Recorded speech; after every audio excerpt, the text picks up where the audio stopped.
Hi, I'm Rachel Dillon. And I'm Marcus Dillon.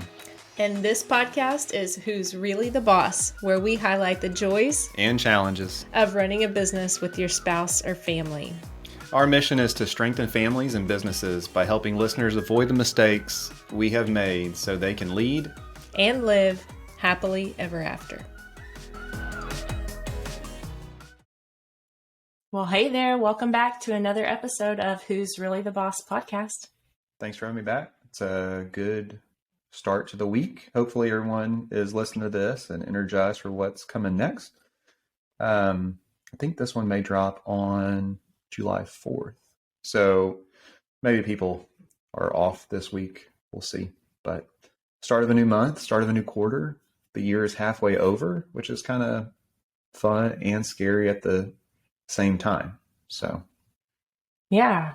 And so this week we're talking about having accountability through hiring a coach or a mentor, and really just wanted to pick your brain about your experience as far as having accountability through that channel, and how it's helped you, how we have helped others through Dillon CPAs. We also have it from that perspective as well, through helping our clients and being their accountability. And so looking forward to our conversation.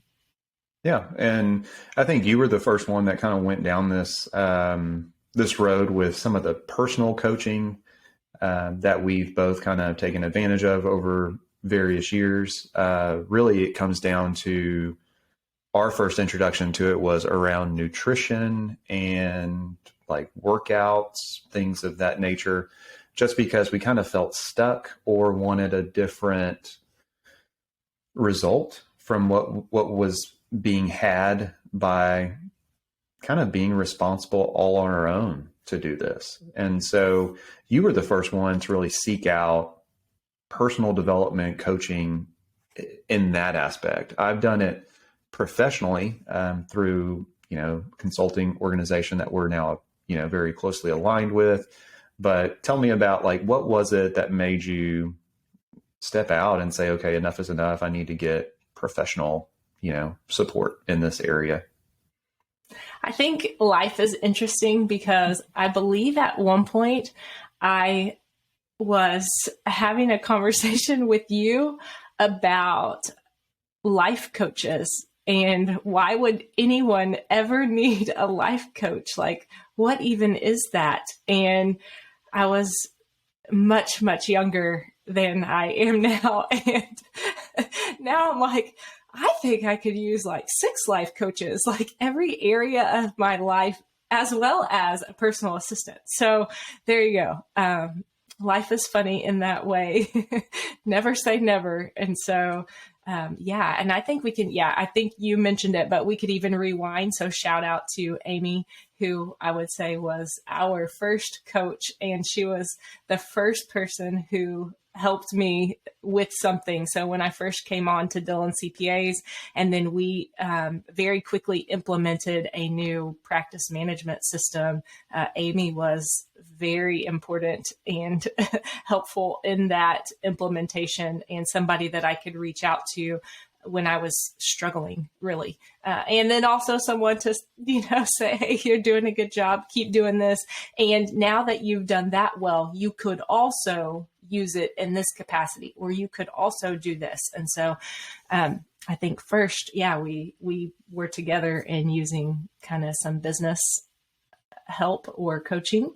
And then I was able to hire a coach for nutrition. So had been working out for a lot of years, actually, both of us, and so I guess right after high school, we started working out together. So once we were done with dance and high school sports, and we started off in junior college, actually. And so we joined the YMCA and worked out together. And then when we went off to school, worked out together. And so just really wanted to have a better handle, and was so confused by all of the food myths and rules, and wasn't sure what was the right thing to do. So instead of just jumping back and forth from fad diets or whatever was blowing up on social media at the time, hired somebody who actually had a passion and a ton of knowledge and experience with nutrition, with working with people,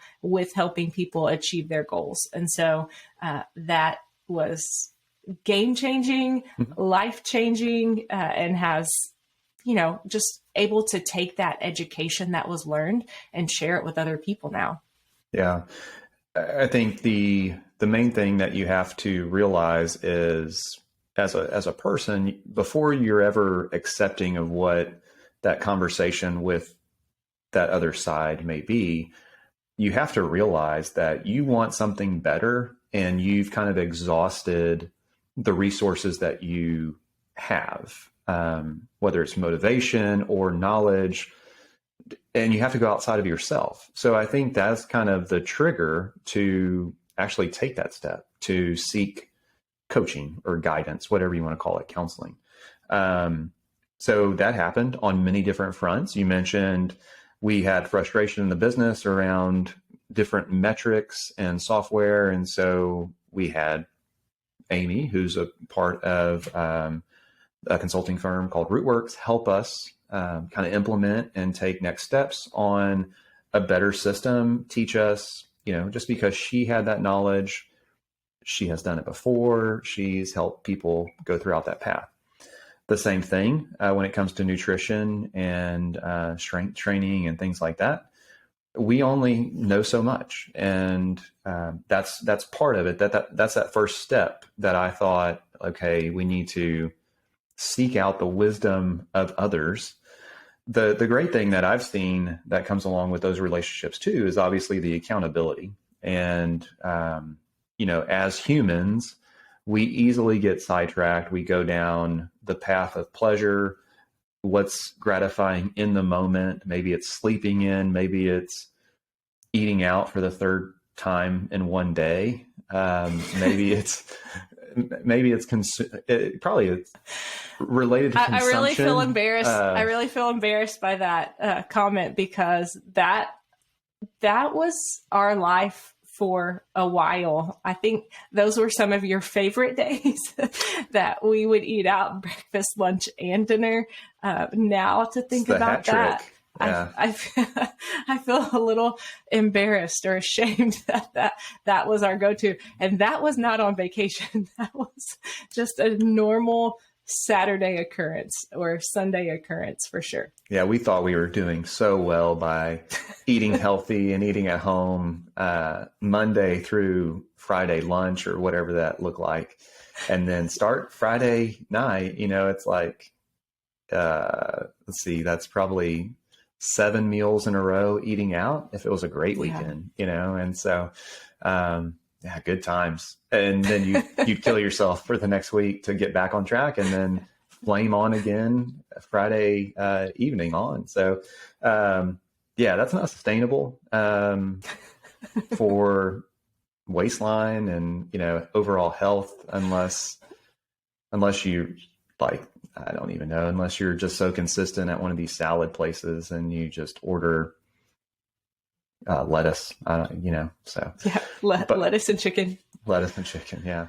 So that's where we were. But the accountability piece comes back to, and I actually still have a good friend and coach that writes my workouts, that writes, kind of keeps me in line with food a little bit, even though I'm somewhat lax in that given travel and different things that are on my plate right now. But he's kind of the person that, I know that he's there and I don't want to disappoint him. So I can't go too far off. And then when I'm seeking assurance or anything that is like, hey, just checking in with you, like, this is where we're at. What do you think? Do I need to just stop? Like, do I need to, change some stuff up, whether it's in the strength training piece, or do I need to change some stuff up and just cut out everything on the food side? So it's crazy. I like a story that you have that's more recent of how, and we'll shout out Derek Stanley, Fitness also, because he is the one helping you right now with Yeah. nutrition and workouts. Yeah. And so Go follow him on Instagram. He's a good looking guy. You get to see him work out in his home gym with his pink cap on. So go Derek. yeah, for sure. So what's something that Derek held you accountable for that you may not have followed, thought about here recently with, let's say, your travel that has increased over the past couple of months? So one, it's like, and I'm not sure if you're trying to lead me down a specific answer, but it's always around water I mean, if you intake. get it wrong, I'll give you Okay. the right answer. For sure, it's water intake, being active, whether it's walking, not necessarily having to hit like a full on workout in these hotel gyms or anything like that. But then it's also making the right decisions whenever you are out to eat. So what is it, something you can control? It's a lot easier to order a side salad and a filet mignon steak versus like a hamburger and French fries. And so if you've ever tracked your nutrition, kind of boiled it down to a macro level, you kind of know, like, based on the size of the portions, what that is, have dressing on the side, things like that. And that's just a little bit easier to make better decisions whenever you can't control all the variables. Now, obviously, restaurants cook with a lot of oil and fat and things like that to make it taste really good. But you can ask for that stuff to be, just you're the champion of that. Like, hey, just use cooking spray, no butter, no oil. If they ask why, you can tell them you're allergic and then that you may kill over. So they really don't use as much. But whenever you order egg whites and they come out as yellow as a true egg would, you probably didn't just order the eggs, because it's a lot easier just to kind of know what went into that. And that's what he shared with me. He's like, hey, make good decisions when you're out. Can't control it all. So. And I think that was the exact story that I was thinking about, that, ordering a sweet potato and chicken breast or a filet and a side salad or broccoli is easier to come back from. It's not going to hit as hard. Whereas it would have been so easy for you to convince yourself, like convince, not even the right word, but just to decide that it's only 3.5 days. I'll just get back to it, on Thursday when I'm home. Yeah. I'm not going to have my gym. I'm not going to be able to cook any of my own food. So I'll just go enjoy myself. It doesn't matter, and come back. But really, depending on what your goals are, and this is in any area of life, 3.5 days can, cause a lot of damage depending on how much you're doing. And you don't want to constantly be spinning your wheels, making up for 3.5 days every month, Yeah. and just feel like you're stuck, or you're on a plateau, or you tried this and it's not working. I think that's what happens to a lot of people. They have a lot of motivation and intention at the very beginning of something, but then as they go on, their consistency does not match the consistency of the first week or the first 2 weeks. And that's in business as well. And then it just becomes, well, I tried that, it didn't work. And so accountability helps you stay consistent and usually give ideas, at least put them in your head so you're thinking about it, ideas for better decisions to keep you in the direction of your goals. Yeah. So obviously coaching, more than likely the coach has other people that they're assisting. And so that there's other people doing the same thing, struggling with the same things you're struggling with. And so that also helps realize that you're not alone in this. The accountability of that person to hold you, true to what your maybe short-term and long-term goals are. And so that's a lot of times with like Derek, he has to remind me like, hey, your goal is not a number on the scale, or it's to look, like you're healthy. And I think that's the main thing that kind of keeps me in line. And when I do, brief check-ins with him right now, it's like, hey, this is where we're at, just letting you know. And he kind of blesses it and we move on. So from a business standpoint, with what we've seen, in Dillon CPAs and helping people come through, what was the hardest time in most businesses with COVID and making scary decisions, obviously giving them input from like our vantage point to see, hey, we're seeing these businesses do these things and these are the results that are coming out of it. You have to do this. Like you have to scale back and consolidate jobs to reduce payroll expense. You have to cut out discretionary expenses. You have to make hard decisions when necessary, because on the other side of this will be a viable business. We won't have lost too much of our business enterprise value and have to rebuild so much. So I think those are some of the pieces that we've seen here recently. Now we are getting prepared for this next chapter in the economy, with where a lot of people are going to have to make those decisions again. It was, we made those hard decisions in 2020. The cash registers opened, the printers flowed, and money became readily available. So people went out and had a great time. It's time to reel some of that back in and get back to, what does it look like to be a responsible business owner and leader and make hard decisions potentially, but ultimately steer the ship through the,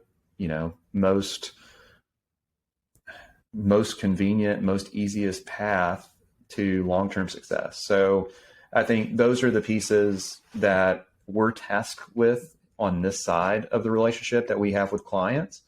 And it's not always easy because humans aren't always easy, but it's what we feel called to do. And I feel like that's seeing both sides as like a coach in some situations, but then also being coached helps you to be fully rounded, and hopefully not like round belly, but fully rounded, because you have empathy for both sides. And so I know as a coach, to some clients, that I get disappointed when clients don't follow through. So as a person that's being coached by Derek in this situation, I don't want to disappoint him. I don't want to be the guy that he reads the text message from and just starts shaking his head and it's like, dude's never going to change. I don't want to be that guy. So, that helps make me a better player or whatever, whatever the analogy is. I'm not able to play many sports competitively right now, but, and then the same thing from the other side, knowing how to approach someone who's maybe not following through, not scheduling the calls, not, implementing things that are viable, the viable answer for the business. It helps kind of prompt, hey, we really need to reset, take a break, talk through what's going on. Do we scale back the goals? Do we change up metrics that we're looking at? Where are you at? And sometimes it's just that is totally needed, for the business owner to not feel like a disappointment, because they more than likely they're avoiding the calls. They're avoiding looking at the financials or the estimated tax payments because of the uncertainty that kind of surrounds us right now. Yeah. And so as far as accountability through coaching, so whether it's called a business coach or an advisory counsel or a business consultant, they're not all created equal. So what would you say would be something to look for in someone that you're hoping will provide both advice and accountability? What are some characteristics or some definite things that this person or this group of people need to possess to be able to help get you to your goals? I'm going to be very honest and transparent. There is a lot of noise in that space right now, and people that call themselves business coaches, improvement, things like that. That's maybe just a new chapter of their career, and they may not have any, this is going to sound bad, but any reason. It's your podcast. You could say whatever you want. They haven't achieved the things to maybe give them the clout that I would be looking for. So when I'm looking for someone to coach me, to lead me, it's someone that I respect and has probably achieved a level of what I'm going after. So like Derek, if you follow him on Instagram, he's a good looking dude. He knows his stuff. He competes and he's able to strength train and lift heavy things and have a balanced life and still enjoy food to a certain extent. So that balance is what attracts me to, he is an attractive guy, but it's like that. I feel like this is all about what Derek Stanley looks like. He is a great guy, but No, I he's think solid. also what you're mentioning is he does have a lot of muscle. So the aesthetic that you would like to have, he has, and he didn't start from a place of genetics only. He started from a place that he had to work hard and implement the things that he's recommending to his clients. He did that first or for a long time and then started coaching people. He didn't start coaching people from a place of I was fortunate or lucky or something like that. He is coming from a place of what I would say is like credibility, that he has experienced it, he has done it, he has struggled through it, and he has found a way to continue on and maintain that level of fitness, we'll say, for him. Yeah.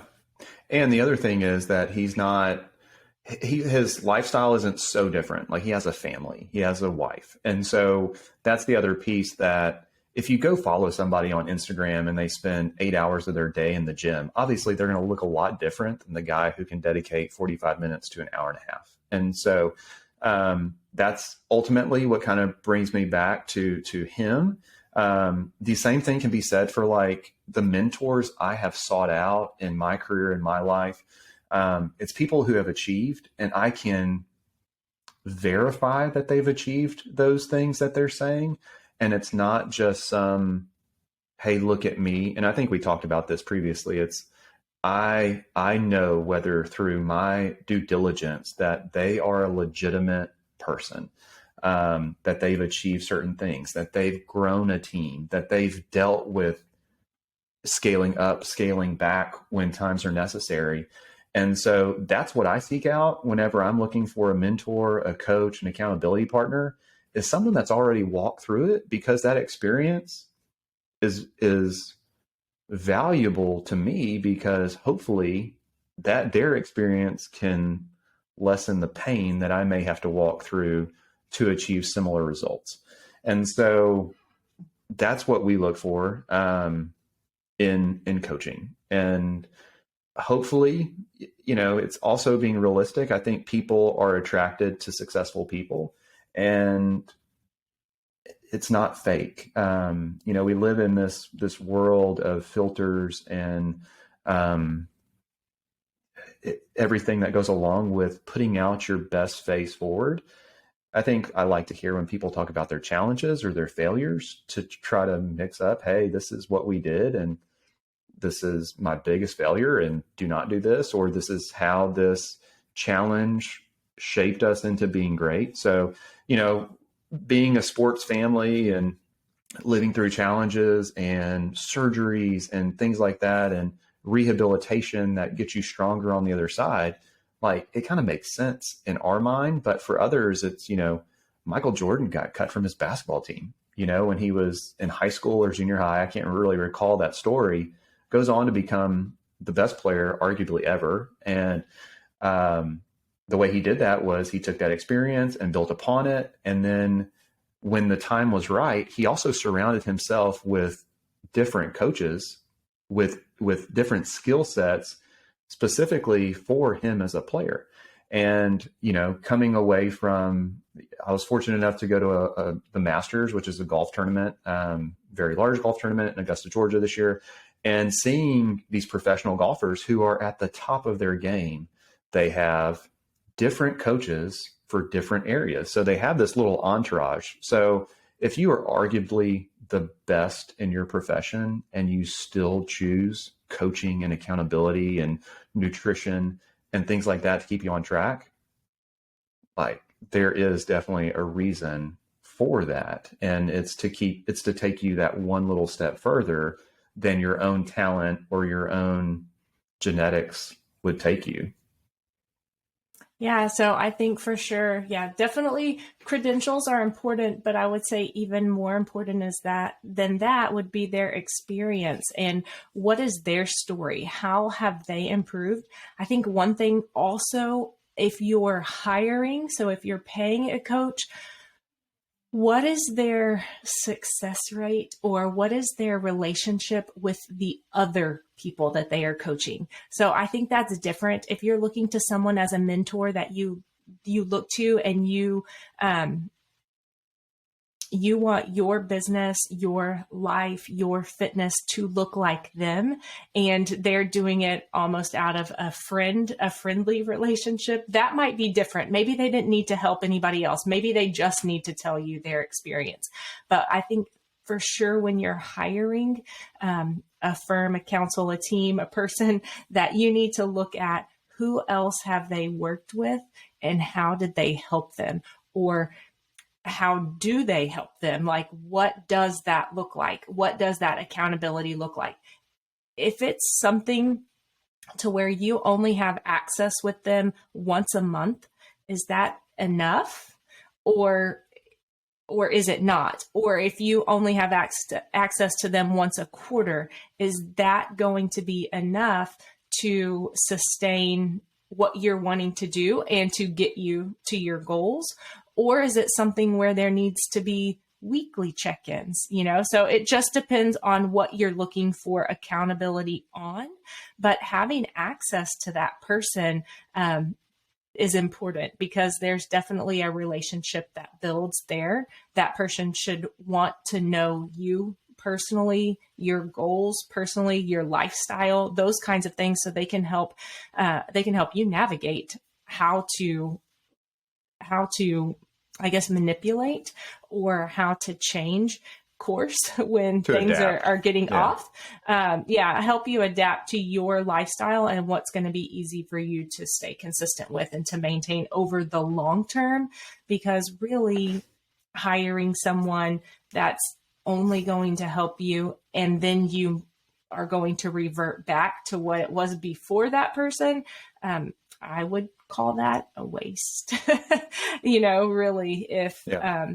if it's not something that's going to be a long-term positive change in your life, then maybe it's not the right fit. Yeah.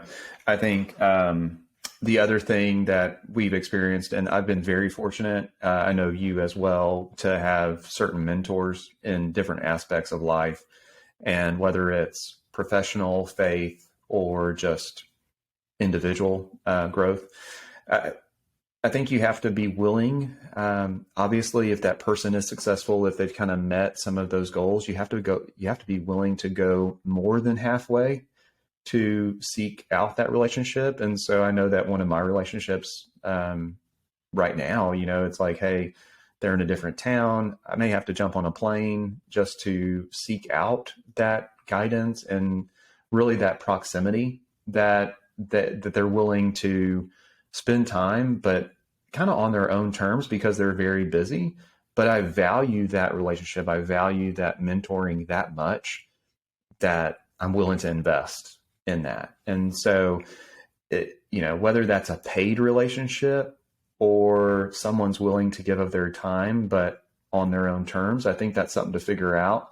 And how that experience is used, ultimately, what is the return that you're getting on that investment is something to measure. And like you said, are you going to be better on the other side of this, especially if that other person is no longer in place? That's the main thing. And, hopefully with my relationships, take Derek, for example, if Derek were no longer in place, hopefully I would have the knowledge that he's bestowed upon me over the years of working with him and just conversations and fellowship that we've had, that I do make better decisions when he's not there. Knowing him as a person, he would always,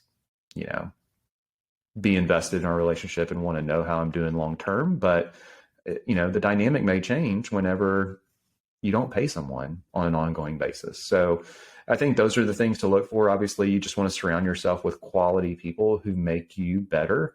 And even after that, maybe financial relationship ends, you're better for the long term on the other side of it. And I think just evaluating that relationship and especially that return on investment periodically, and making sure that that person isn't just a friend in a business setting, because there may be a better approach to a coaching relationship where you do have someone that is a friend and can listen and can do things.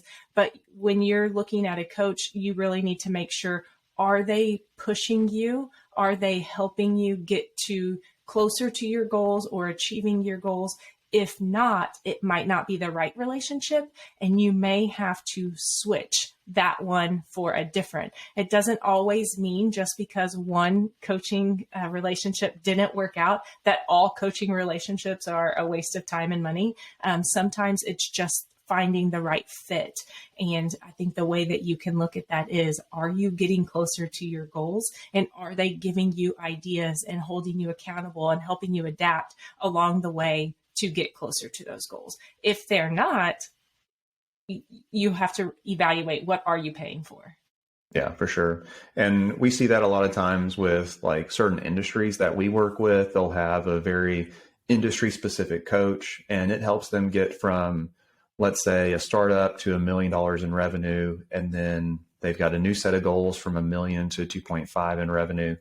And then even after that. So maybe there's a person that's really good and a specialist in that certain, area, and then you kind of outgrow them. And how you leave that relationship, don't burn bridges on either side. Hopefully that speaks to a lot of just the maturity of both sides. But we'll have clients that outgrow us, and we have the team of 3 where we kind of install a CSM, a controller, and a CFO, and sometimes, given growth and given good strategy, like that is our goal for them, is to essentially grow to the point that they are so profitable. Maybe they do bring in some of that talent themselves to have a dedicated person versus a fractional person. So we know that going into these relationships, and like we celebrate it on the other side. So I think that that's also that maturity when you're seeking out a coach is, hey, explain to me